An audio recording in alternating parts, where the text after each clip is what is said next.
Welcome back to another episode of Blam Blam Truckers. I am Beas, that is Beas, and we're having another EQ episode. As you probably have noticed, our clothes have not changed from the last episode. That's because we're stanky. Speak for yourself. I can smell you through the screen. No, we just finished the other video. We're starting this video now.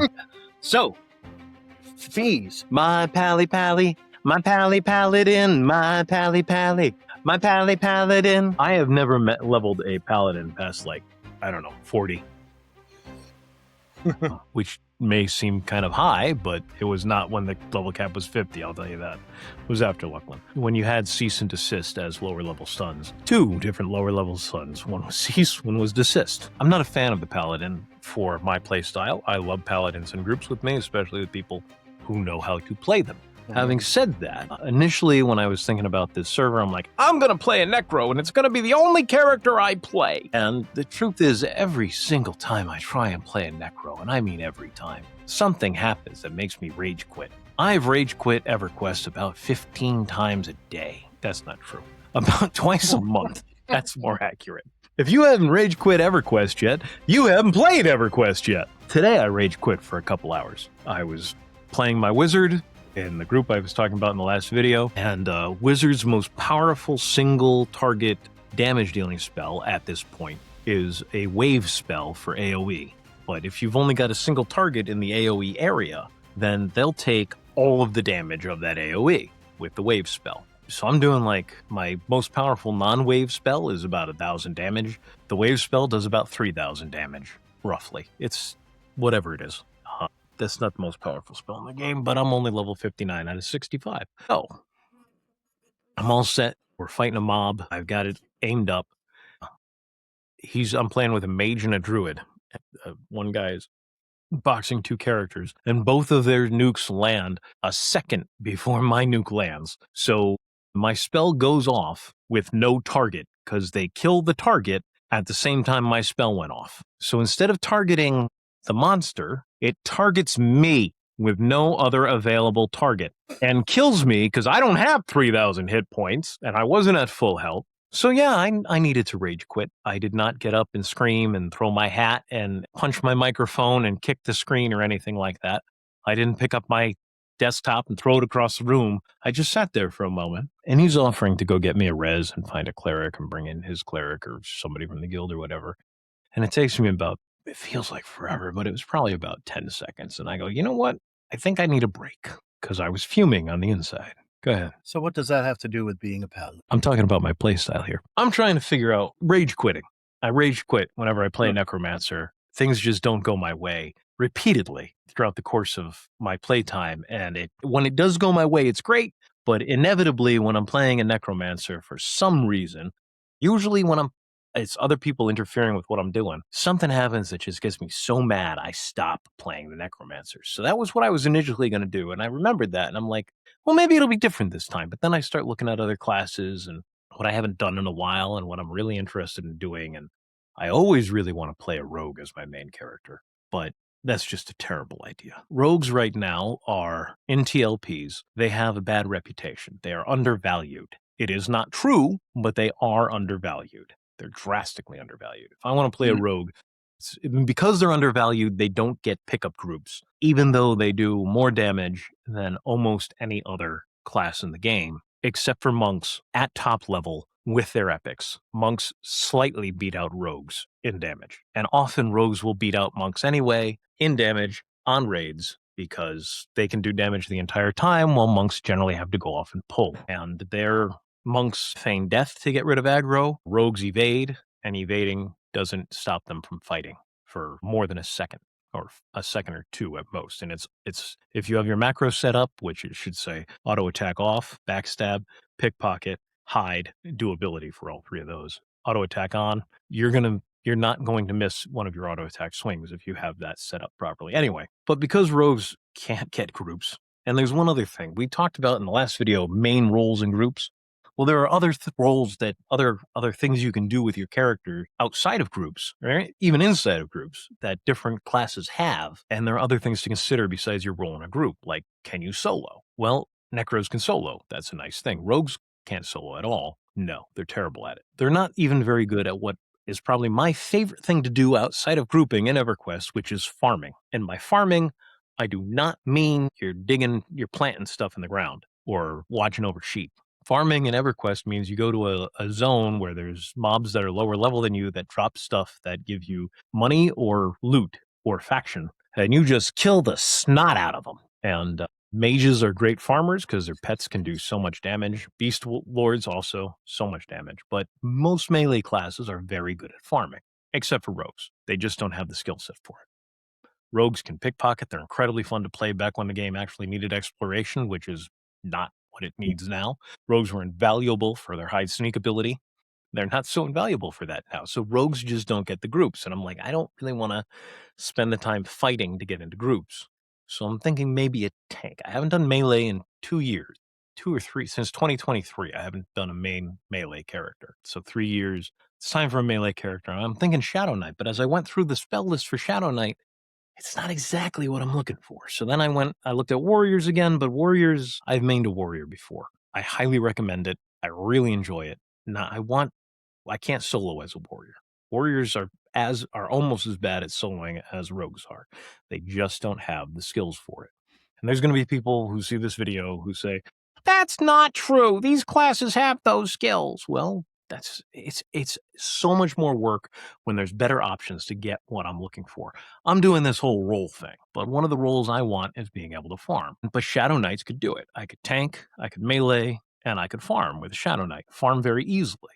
But they're tanking, they don't get root. That may seem like a minor thing, but root, being able to CC with root in the middle of a fight is amazing. I did it with the Ranger all the time when I was playing the Ranger. It was just an incredible, useful thing to have.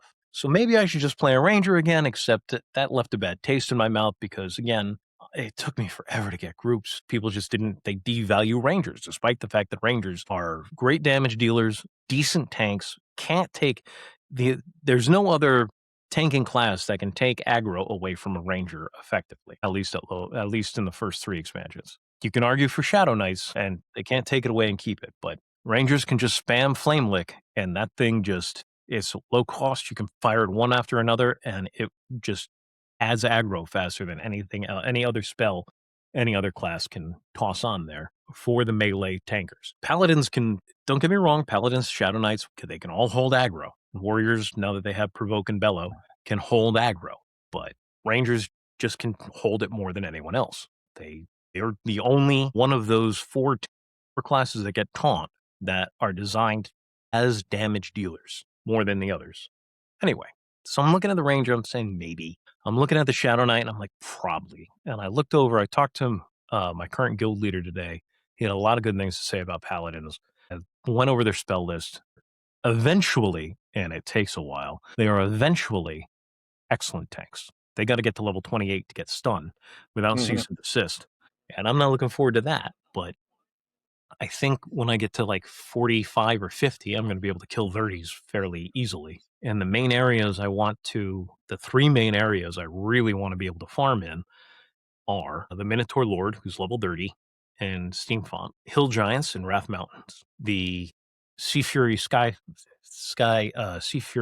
Cyclopses and Oceans of Tears, and the Mines of Durga, or Droga, or however you pronounce it, off of, I want to say, Frontier Mountains in Kunark. And I think a Paladin would be able to do all of that. None of these are particularly undead zones, but they get some excellent weapons. They get we say Warriors get the best weapons in the game, but honestly, I think the Knights get at the very, very top.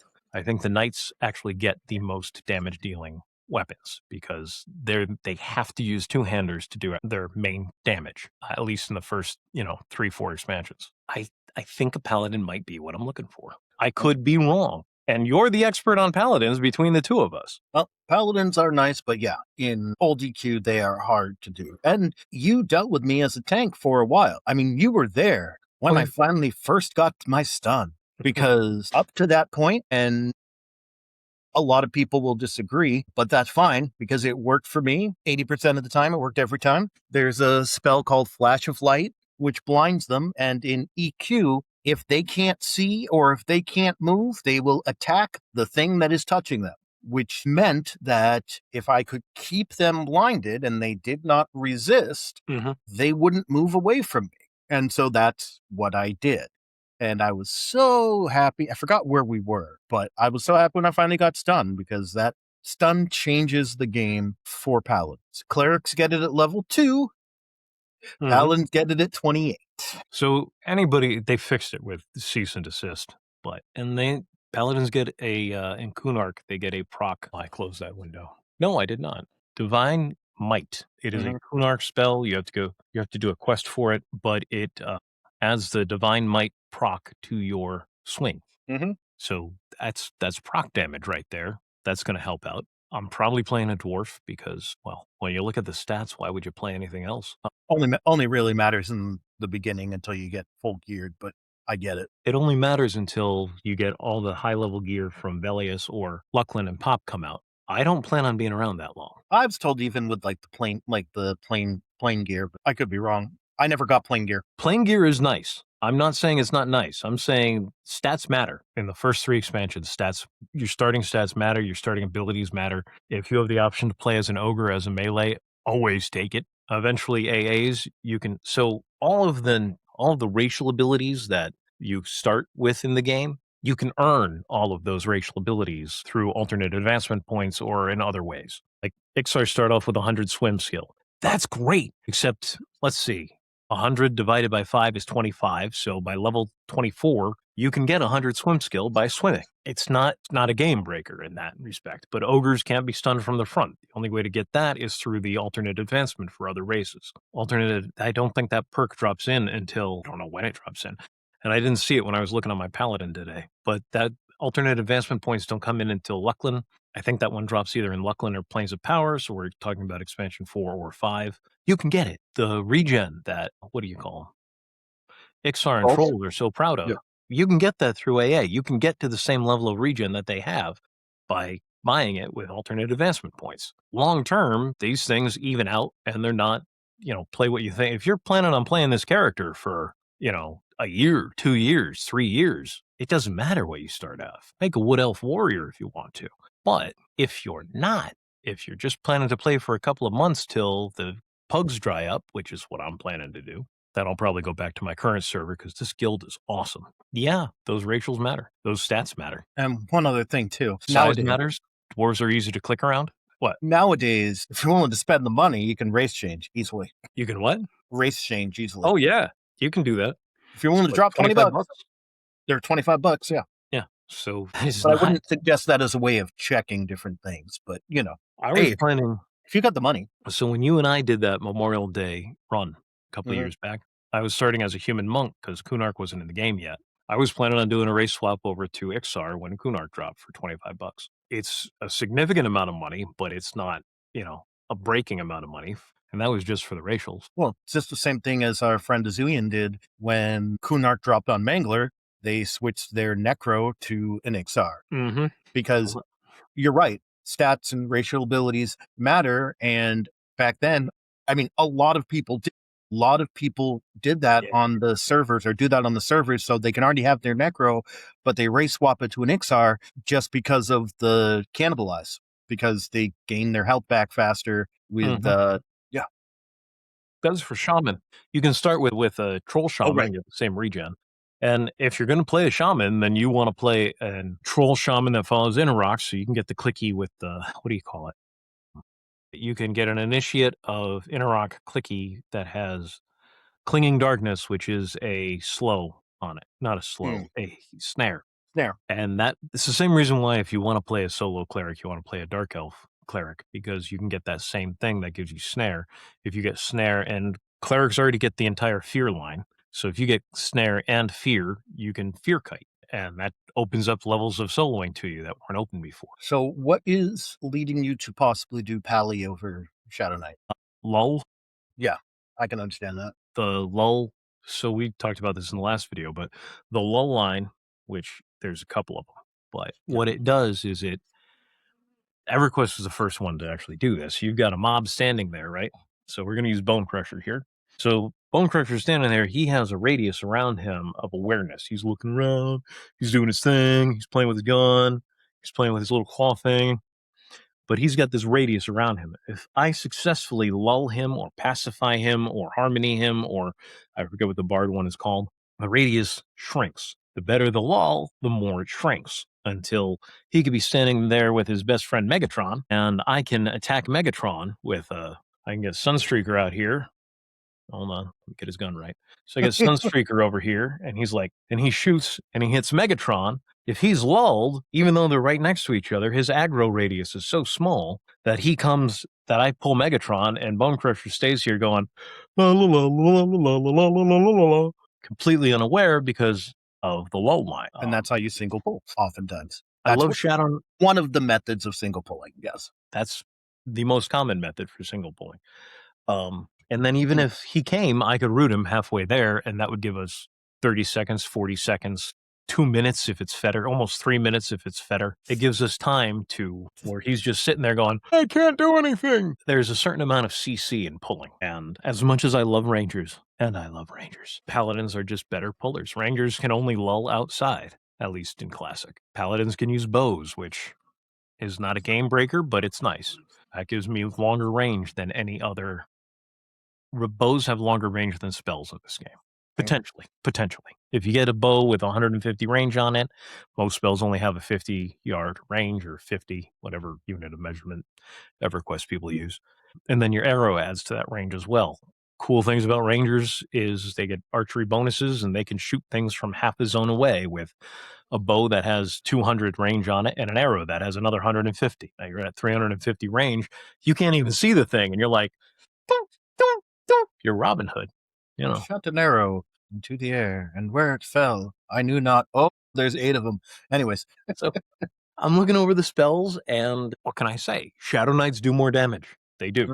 Yes. They get Harm Touch. Harm Touch just does a boatload of damage. It's a very nice ability. They get the damage over time line. They get the same anti-undead spells that Paladins get. They get straight up life taps, which steals the bad guy's life and gives it to me. So it does them damage and heals me. I love that. But they can't pull the way a Paladin can pull. They can't CC in the middle of a fight and save the group. They can't heal. They can heal themselves, but they can't heal others. Go ahead. There is something to be said, though. Please do. They can't pull the way a Paladin can. But eventually, they can come close to pulling the way a monk can. Because they do get Feign Death. They do. And Feign Death is a great spell for Necros, and it's a great ability for monks, but the spell has a 10-second wait on it, which is a lot of time when you're pulling. Monks is instant, and it takes 1 second to pull it off. One little trick for all of you Shadow Knights out there. The spell skill is Abjuration for Feign Death. That's great. Good thing to know. Okay, who cares? You get one spell before Feign Death that is cast by Abjuration. It's Resist Cold, or something that adds to your cold resist. Buy it, master it. Practice it all the time. Get your Abjuration up to max level. It costs like 10 mana to cast. 15 maybe, I don't know. Go ahead. Numb the Dead, which unfortunately is just for undead, but it's a lower level spell. I'll give you that. It's just so everyone knows, it's one of those aggro reducing spells, but it only works on undead. So you would need to be fighting undead. You would need to have time to practice it. The nice thing about Resist Cold is you can just target yourself while you're waiting, waste 10 mana after every pull while somebody else is out getting the mobs, or take 5 minutes and just blow through. Wow, really? I got my foot stuck here. And you get the Resist Cold 1 level later, because it's difference between level 9 and 10. So I'm mostly being facetious.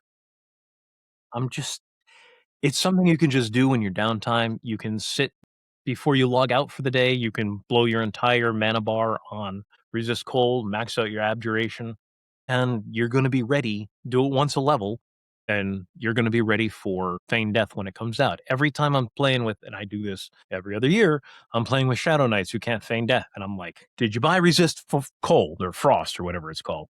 Oh, well, why not? Well, I don't need it. We don't fight anything that shoots Frost. And that's true.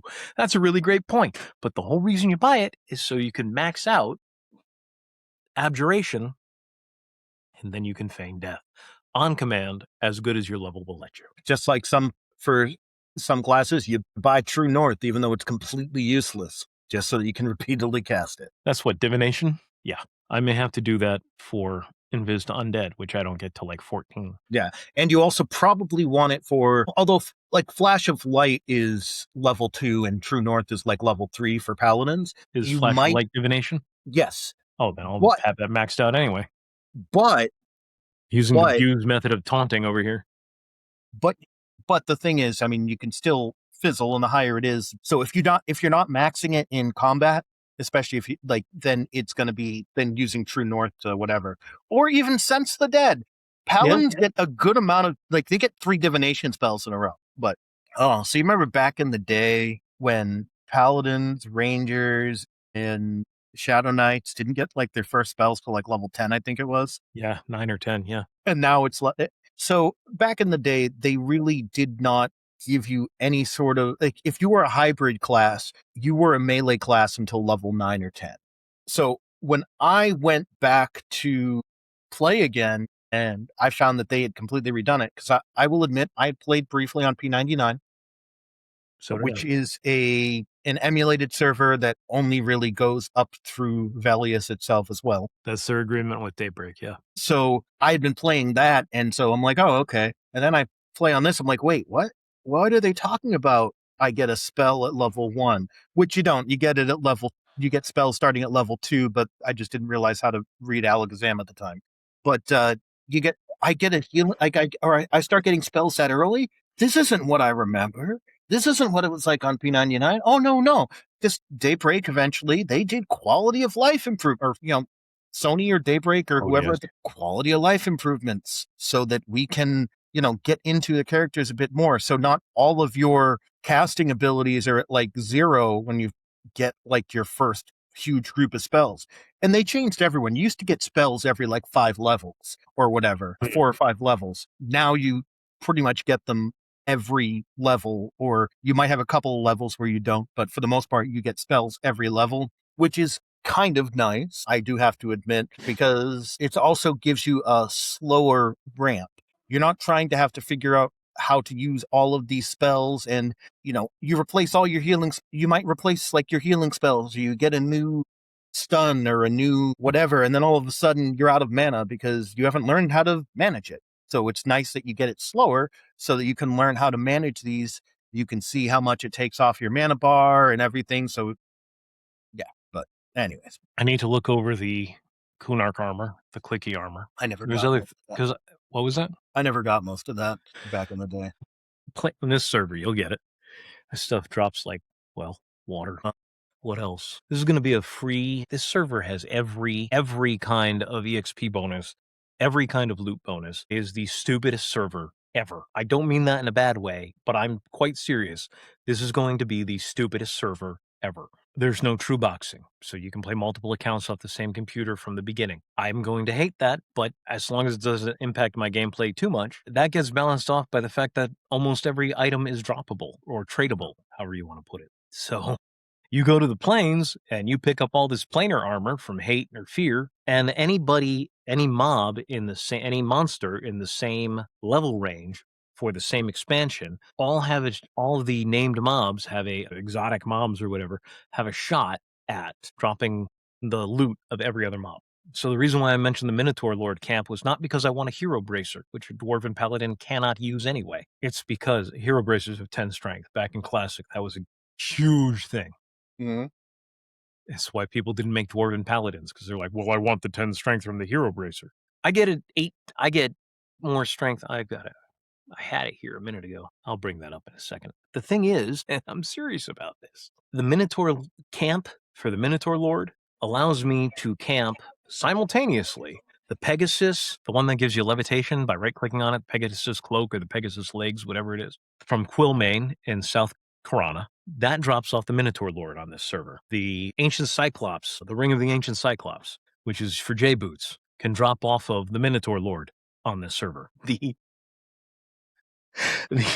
Guise of the Deceiver cannot drop off the Minotaur Lord for this server. I have a list here. Somebody put together an amazing thing here. But level 30, Here's everything that can drop off the Minotaur Lord. The Obsidian Flambird, the Platinum Armband, the Double-Bladed Bone Axe, the Bark Shield, the Crested Mistmore Shield, the Vial of Vampire Blood, which is useless, Dull Wooden Spear, Impskin Gloves, the Obsidian Ring, the Turquoise Eye Patch, the Memento Box. The Turquoise Eye Patches, if I remember correctly, is pretty nice. The Lizard Scale Mantle, which is one of the better back pieces in the game until you get to the 50s. Ravenscale Bracer, Black Tome with Silver Runes, which is the ideal primary secondary until, again, you get the higher levels for int casters. Clawed Knuckle Ring, Flowing Black Robe, which is part of the Necro epic. Drakescale Belt, Obsidian Bead Loot, Cloak of Leaves, Treant Staff, Grizzle, you don't need that. Bloodstained Tunic, Bloodstained Mantle, Bloodstained Mantle is a chain shoulder piece that has, I believe, Strength or Wisdom on it. And the other one has Strength or Wisdom on it. One of them has either. And the list goes on. So some of the other cool things here, the Silvery War Axe, the Silvery Two-Handed Axe, which I believe has haste on it, but I could be wrong.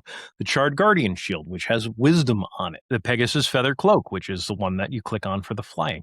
The Ring of the Ancients, as I mentioned. The Broken Minotaur Lord's Horn, which is one of the few bardic instruments in Classic that increase your brass skill. Ghoulbane. Instead of camping the Froglock Shin Lord and Upper Guck, I can just go ahead and kill the Minotaur Lord, who spawns like crazy. If you just keep running his camp, I can just kill him over and over and over again until I get a Ghoulbane for my Paladin. Mistmore Battle Drum, Ring of the Goblin Lords. Anyway. Yeah, because otherwise than that, your only choices are either the Ghoul Lord or the Ghoul whatever, or there's 3 ways to get it. There's a quest. You can kill the Ghoul Lord, which is the easiest way, but it's a rare drop off of a rare spawn. Or you can kill who's guaranteed to drop it, and he's guaranteed to be up a level 60 Paladin in Felwith. Yep. Or White Elf. Although I knew people who had camped him and were pretty much like, hey, you can go for it. You just have to, as long as you're in here.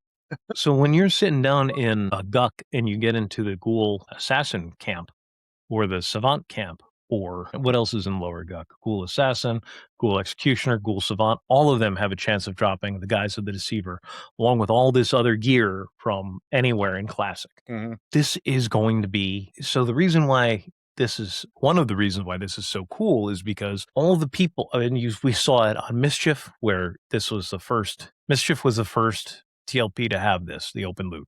And we saw it on Teak, which was the next one to have the open loot. The price of, what do you call it? Chrono never jumps to ridiculous heights because people don't need to buy Chrono to get good gear. The gear is so prevalent that you don't get the, what do you call it? Chrono farmers that ruin the game and just sit on camps until the next expansion comes out so they can sell Chrono. You can't, Chrono never gets to the point where people are buying it like crazy to buy. Because, I think about things like the Charred Guardian Shield back on Mangler. Yeah. I personally, I think I spent a Chrono for it because that was the going rate. It was like 1 or 2 Chrono for a while because that's like pretty much the best Wisdom Shield that you can probably get. So till max level, yeah. Yeah. So I would do it. And your Cleric. Yeah. So I did that. The Charred Guardian has, 15 AC and 9, or 10 AC or whatever it is, and 9 Wisdom. Mm-hmm. There's clerics get access to do a quest for a shield, the Aegis of Life, that's 10 Wisdom and can go on your back, and it's like 19 AC or something like that, or 15 or whatever. It was just a little bit better, and it's cleric only. But anyway, yeah, that was worth a Chrono. It was, and this stuff is just dropping, and we've seen it on the last 2 servers. There are not going to be the same level of just guys sitting with six mages in their group or whatever they're doing. They got 6 guys because you only put 6 in a group, sitting at one spawn and just killing everything in that spawn. It just doesn't. It happens a little, but it doesn't happen a lot on this server because the Chronos, people aren't buying Chronos like that. This is it's not worth it. Yeah. Mischief was the first time I got my Golden Freedy boots because at the right time when they were the best boots in the game, I got Golden Freedy boots because they were dropping in Guck or wherever they dropped, or the hole. They dropped in the hole. That's right. And Golden Afridu boots are pretty much the best boots for Wisdom and Int casters, if I remember correctly. Yep. Yeah. They don't have the best AC, but it's 9 to both Int and Wisdom. And this is something like we were talking about before with like clerics and stuff like that. Your stats actually matter. And if you're healing, you want to have a bigger mana pool. So back in the day, people would. I mean, you'd sacrifice like sometimes even planar gear for stuff because it's like, well, if you're an int caster, you're like, oh, these boots from Plane of Fear or whatever for my class have strength on them, which I don't need.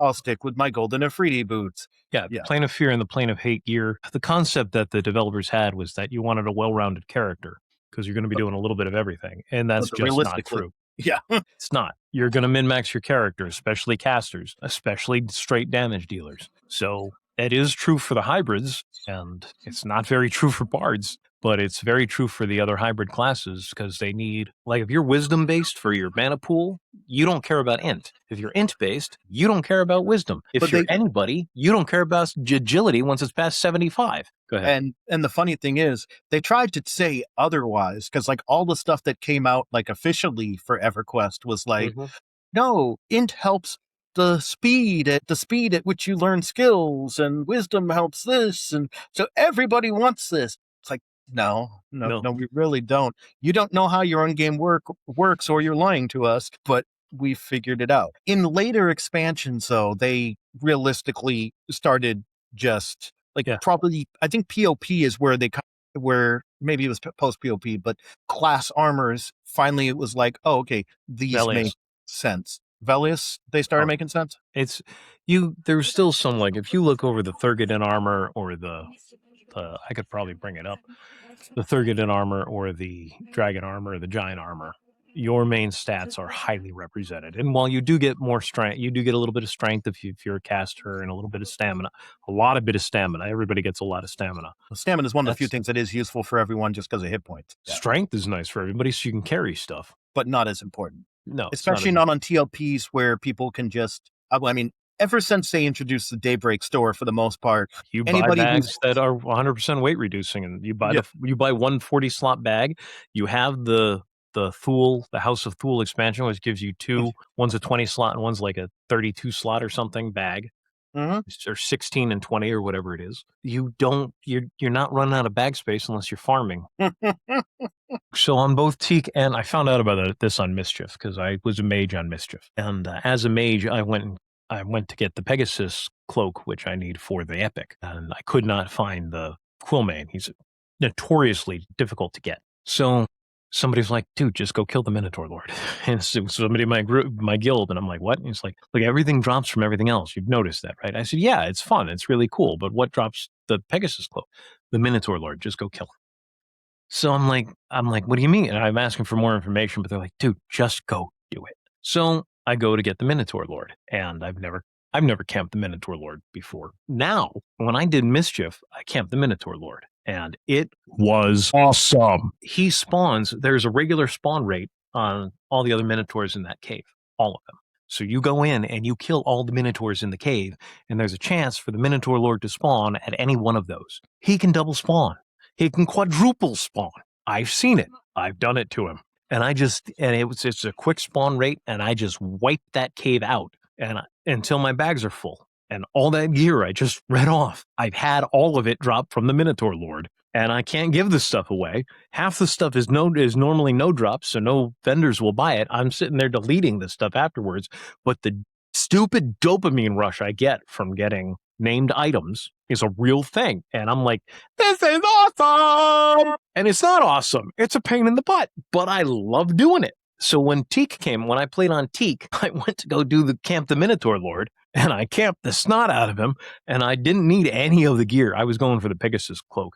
That was the only thing, I think that was the only thing I really needed. Let me take a look here. But I wanted that Pegasus cloak because it's awesome. So I camped it, and I got it. I got like 3 of them, and I had all this other gear, and I'm just going to my guild as this stuff is dropping, and I'm at not as it dropped. After I was done, when I got back I usually went to Kelethin. I would go back to Kelethin or wherever I was bound, or wherever the closest city that I knew, because I'm not an Akanon guy, and it's annoying walking through there when you're not a small race. So I'm back in Kelethin at the Tree Fort, and I'm sending all these messages to the guild, and I put like 5 things in a row and say, free to good home, hard guardian shield, and which is still in Classic one of the best wisdom offhands in the game. Free to good home. Charred Guardian Shield ×3. Charred Guardian Breastplate. Feathered Leggings. Ring of the Ancients. I couldn't get rid of those Rings of the Ancients. Not bad.